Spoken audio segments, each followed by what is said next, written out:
Ini berdasarkan sertifikat hak miliknya itu adalah milik Ibu Rini.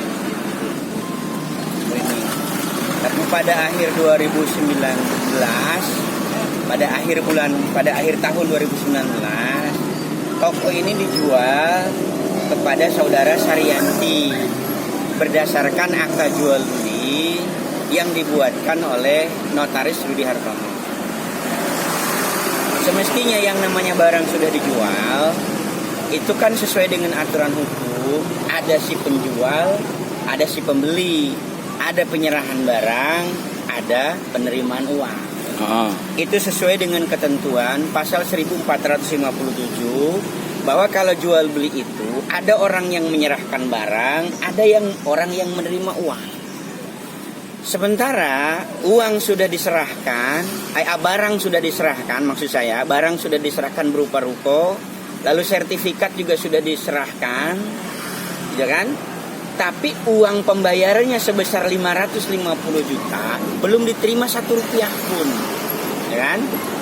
Sekalipun belum diterima 1 rupiah pun, tanah ini dijadikan agunan, dijadikan jaminan kepada Bank Syariah Mandiri, gitu kira-kira kan seperti itu kan. Padahal menurut hukumnya pasal 1320 yang namanya perjanjian itu mestinya adanya kata sepakat.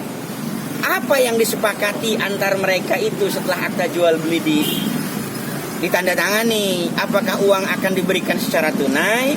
Apakah uang akan diberikan secara transfer atau dengan cara apa gitu kan? Akan harus sepakat gitu kan. Karena yang kedua adanya kecakapan para pihak. Kalau secara hukum jelas mereka sudah pada dewasa semuanya, itu kan gitu kan. Terus yang ketiga adanya sesuatu hal tertentu. Apakah ngejual ini karena terpaksa atau karena sebab lain atau ada karena persoalan lain? Kali yang terakhir pada pasal 1320 itu pada kaitan yang keempatnya adalah ada sesuatu yang halal. Bener nggak halal nggak jual beli yang barangnya diserahkan, akta jual belinya sudah diserahkan, tapi uangnya tidak terima. Gitu loh kan. Jadi karena menurut pandangan kami selaku kuasa hukumnya transaksi jual beli itu adalah melanggar ketentuan hukum, ya kan? Dan itu merupakan satu perbuatan hukum yang tidak diatur oleh hukum, maka menurut kami ini harus dibatalkan secara hukum. Karena dibatalkan secara hukum, maka pembatalannya adanya di pengadilan. Dalam waktu dekat kami akan batalkan transaksi jual beli itu antara Ibu Rini dengan Sari. Itu kira-kira. Oh, jadi ini akan digugat secara apa nih namanya? Kami akan gugat secara berdata. Pembatalan transaksi jual beli. Karena barang dijual, tanah dan bangunan dikuasai, duitnya nggak nerima. Sesuai dengan pasal tadi ya? Sesuai dengan ketentuan pasal 1457 dan ketentuan perjanjian pasal 1320 itu. Itu tidak ada yang terpenuhi syaratnya gitu. Pasal syaratnya itu. Apa lagi? Sebesar berapa itu perjanjian jual belinya? Kesepakatan jual belinya adalah 550 juta.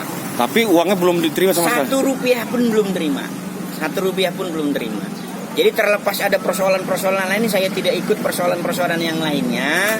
Hanya karena apa saya bilang, kalau persoalan pidananya, kasus penipuan tentang daftar akpol dan lain sebagainya, itu sudah di Polres, orangnya sudah ditahan. Gitu kan? Lain cerita lagi ya? Nah, itu lain cerita lagi. Saya hanya bercerita perihal pembatalan jual beli karena barang sudah diserahkan, sertifikat sudah diserahkan, uang belum diterima. Gitu kan? Jadi kapan rencana kita daftarkan gugatannya? Secepatnya, insya Allah kalau nggak ada halangan minggu depan. Selamat-lamatnya 2 minggu ke depan sudah saya daftarkan di pengadilan. Nanti kalau sudah terregistrasi nanti saya kabarin lagi. Ada yang mau tanya lagi? Jadi di sini kita ngecek ya, objek yang diperkarakan ya? Iya, karena saya harus ngecek secara langsung apakah objek yang akan diperkarakan itu benar-benar ada atau tidak ada. Jangan sampai nanti saya sudah gugat di pengadilan, karena di pengadilan itu ada salah satunya adalah sidang lokasi atau PS gitu kan. Begitu cek ke lokasi ternyata barangnya nggak ada, lalu sia-sia dong pekerjaan saya. Jadi saya harus pastikan barang yang mau digugat itu ada atau tidak. Ternyata sekarang ada, menjadi toko Farhum Princess gitu kan, yang digunakan oleh si pembeli yang nggak mau bayar.